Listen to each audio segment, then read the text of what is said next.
આજે સુરત મહાનગરપાલિકાનું જે પરિણામ આવ્યું છે, સુરતની જનતાએ જે નિર્ણય લીધો છે એ નિર્ણય શિરોમાન્ય. અમે આ ચૂંટણીની અંદર આમ આદમીના લોકોના મુદ્દાઓ ઉપાડી મુદ્દાની રાજનીતિ કરી અને ભારતીય જનતા પાર્ટી સામે મક્કમતાથી આ ચૂંટણી લડ્યા છે. આ ચૂંટણી સમગ્ર વ્યવસ્થાની સામેની ચૂંટણી હતી. આમ છતાંય સુરતની જનતાએ આમ આદમી પાર્ટીને ખૂબ જ મોટા પ્રમાણમાં મતદાન કર્યું છે.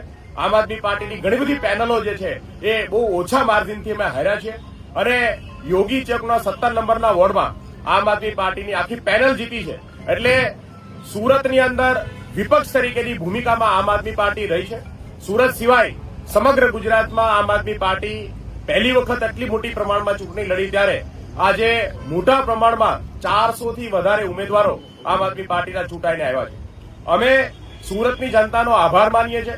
હું આમ આદમી પાર્ટીના તમામ કાર્યકર્તાઓ, તમામ યોદ્ધાઓ કે જેણે આ ચૂંટણી ખૂબ જ હિંમતથી, ખૂબ જ ધગશથી અને ધોમધખતા તડકાની અંદર પણ ખૂબ જ મહેનત કરી અને આ લડાઈ લડ્યા છે.